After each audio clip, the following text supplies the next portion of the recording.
सुहावा में सीसीडी और मुसल्ला मुल्ज़िमान के दरमियान मुबैना मुकाबले में उजरती कातिल मारा गया। तर्जुमान सीसीडी के मुताबिक जेलम की तहसील सुहावा में काउंटर क्राइम डिपार्टमेंट टीम को इत्तला मिली कि थाना सुहावा के इलाके टंडोई पुल के करीब 3 मुसल्ला अफराद वारदात की नीयत से मौजूद हैं। सीसीडी टीम ने फौरी तौर पर मौके पर पहुंचकर कार्रवाई की, लेकिन मुल्ज़िमान ने पुलिस को देखते ही फायरिंग शुरू कर दी। मुसल्लम मुल्ज़िमान फायरिंग करते हुए करीबी जंगल की तरफ फरार होने लगे। सीसीडी टीम ने हिफाजती इक़दामात के तहत जवाबी फायरिंग करते हुए इनका ताक़ुब किया। फायरिंग के तबादले के दौरान उजरती कातिल कामरान शौकत वल्द शौकत अली साकिन गुलियाना गोजर खान जख्मी हालत में गिरफ्तार हुआ, जिसके कब्जे से असलहा भी बरामद कर लिया गया।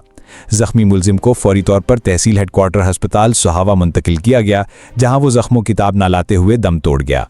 इसके दीगर 2 मुसल्ला साथी अंधेरे और घने जंगल का फायदा उठाते हुए फरार हो गए। तर्जुमान सीसीडी के मुताबिक हिलाक होने वाला कामरान शौकत एक उजरती कातिल था और इस पर कत्ल, अगवा, मोटरसाइकिल चोरी समेत मुतअद्दिद संगीन मुकद्दमात दर्ज थे, जिनमें वो चालान भी हो चुका था। तर्जुमान का मजीद कहना है कि फरार होने वाले मुल्जिमान की तलाश के लिए इलाके में सर्च ऑपरेशन जारी है।